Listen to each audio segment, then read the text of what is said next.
Hello, I am Edourd Mouton from Sism, and it is my pleasure to present you a part of the activities of my company about the Marine Seismic Survey. Sism is a survey company working all over the world and with a high skill level about the acquisition and processing of marine refraction and surface wave. I will present you offshore site investigation using the shear wave properties obtained by the measurement and processing of marine surface wave, also called shoal or stony shoal. After a presentation of the marine surface wave, I will show you two approaches we use to acquire seismic data. You will see some illustration of the equipment used, and then we will speak about the marine surface wave properties, characteristics, and the processing steps. Different kind of results will be presented for different projects where we have been involved.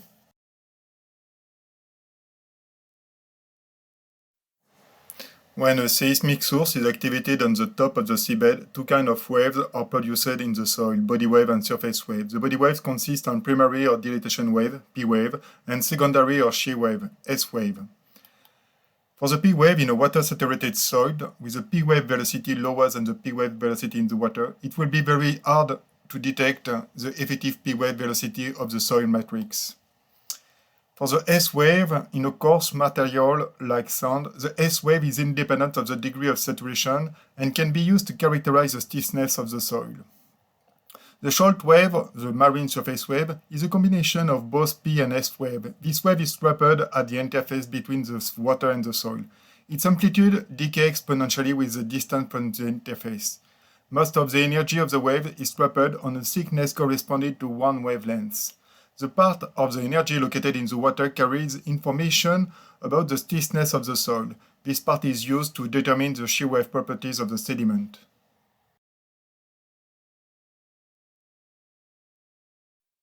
Here we illustrate an acquisition using a dynamic mode. The refraction and marine surface wave data are collected using a bottom-toward seismic source and hydrophone streamer.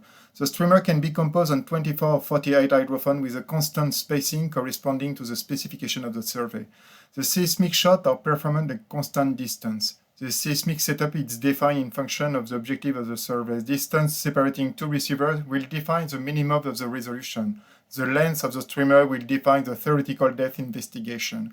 Typically, the maximum depth investigation is about 20 meters. The production per 24 hours is between 50 and 60 kilometers. This kind of survey provides global information based on the continuous and PS wave velocities in order to qualify the soil of the site. Here we illustrate an acquisition using a static mode. The refraction and marine surface wave data are collected using the streamer deployed on the seabed. The streamer is composed on 24, 48 or more hydrophones with a constant spacing corresponding to the specification of the survey. The seismic shots are performed at constant distance along the streamer. Once again, the seismic setup is defined in function of the objective of the survey. In function of the setup of the streamer, the maximum depth investigation can reach 50 meters below seabed. The production of acquisition per day is between 100 and 400 meters. This kind of survey provides global information based on continuous P and S wave velocities. This picture shows the equipment used for the survey acquisition in dynamic mode. The first picture shows the equipment on the deck and waiting for to be deployed at the order. The second one shows an E-frame and the metallic sledge containing the seismic source. The third one illustrates the online QC performance board for the marine surface wave by computing the dispersive pattern for every shot.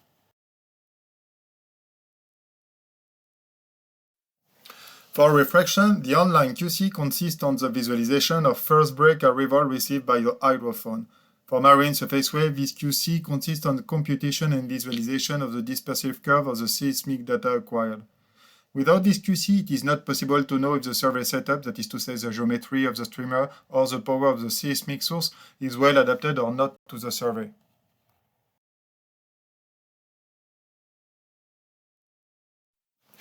The marine surface wave processing can be divided in 4 steps. The first one is the acquisition of the seismic data. The high and the low frequency can be seen on this picture.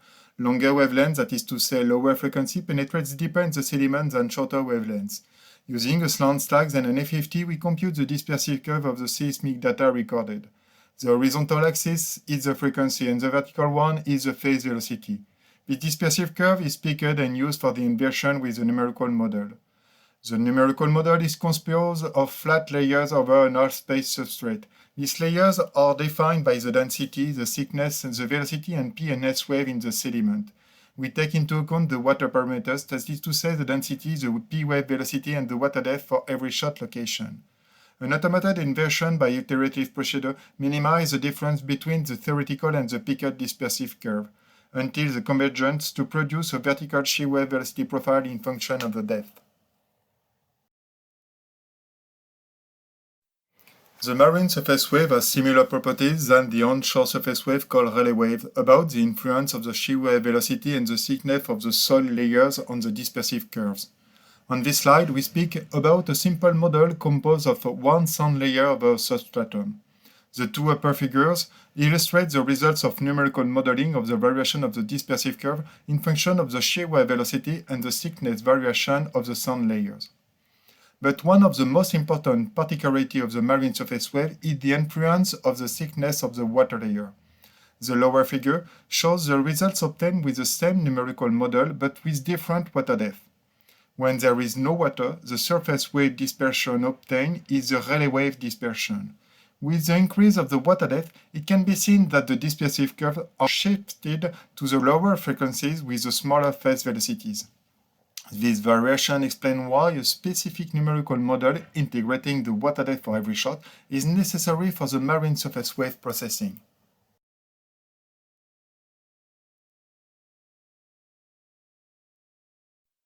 To summarize the processing, for the marine surface wave, first the dispersive curve is computing from the acquired seismic data and picked.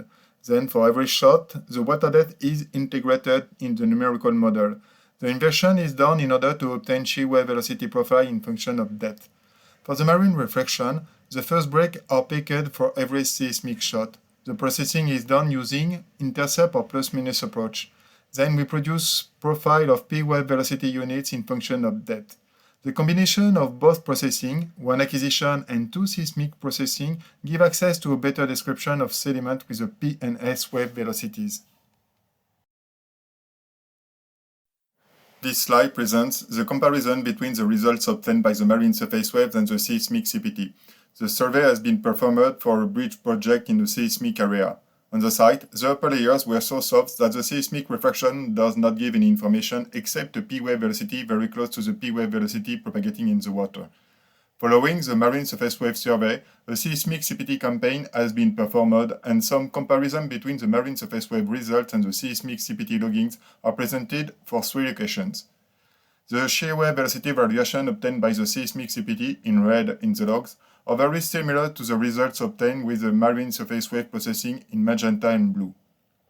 It can be noted that between 0 and 5 meters of depth, contrary to the marine surface wave, the seismic CPT does not give information because the sediment was so soft that it was not possible to measure the shear components by this approach.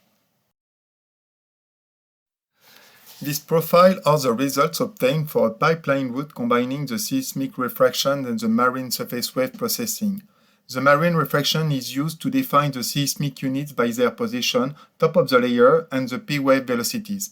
The marine surface wave gives the shear wave velocity information by a gradient in the velocity representation. The limits between the soil layers are less visible with the marine surface wave than with the seismic refraction, but the shear wave velocity range variation is bigger. In the middle of the profile, an area with slow shear wave velocity is visible, while on the seismic refraction it is not so much evident. The combination of both processing, one acquisition and two seismic processing, give access to a more complete description of the soil with the P wave and S wave velocities. Subdivision of refraction units can be seen on this combination, such as the units number 2 and number 3. For an horizontal directional drilling project crossing a river, a marine seismic survey, refraction and surface wave has been performed. The acquisition lines are parallel to the banks in order to use the river current to maintain a constant vessel speed. Due to an acoustic mass caused by biogenic gas in the upper silty layers, it was not possible to use the marine refraction data.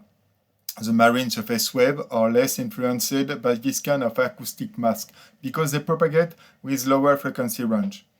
The parallel line have been used to build a 3D data block to extract slice at constant depth, isobat, and also to produce a perpendicular profile along the HDD route.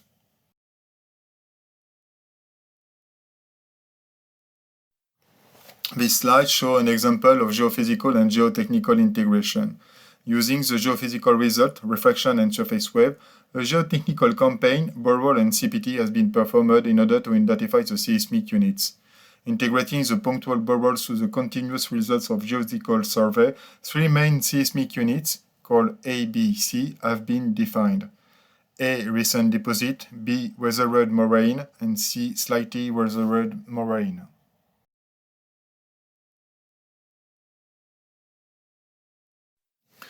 The combined use of marine refraction and surface wave property give access to a better description of the soil.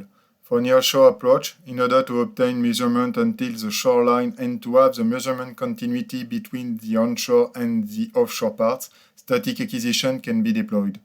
For crossing river or long route survey such as cable or pipeline routes, the dynamic acquisition can be performed, providing information using as a 3D database to extract the P and S wave velocity of the sediment in the location required. The use of marine surface wave in a dynamic mode can also provide shaded information for the design of offshore wind farm foundation. The two figures presented here are the results of marine surface wave survey done on the future location of an offshore wind farm. Parallel and cross line has been surveyed in order to obtain shear information of the sediment and to build a 3D database. The depth investigation was about 10 meters and the water depth was about 50 meters. The non-invasive refraction and marine surface wave measurement give a direct access to P and S wave velocities using one seismic acquisition and two different processing, which permit a more complete description of the soil. Among the advantages of this measurement, we can say that the penetration is not limited by the water depth, while conventional method can be affected by multiple reflection which mask the acoustic signal in shallow water. With refraction, we obtain a definition of the layers by their geometry and the P wave velocity. With surface wave, in a quasi-continuous way, we provide shear wave velocity having a large dynamic range along the survey routes. The measurements are quasi-continuous along the profile and can help to position boreholes in order to sample a maximum number of soil configuration over the surveyed area. It gives access to a global view of the local geology and can synthesize the result for the civil engineering project. Thank you for your attention and your participation.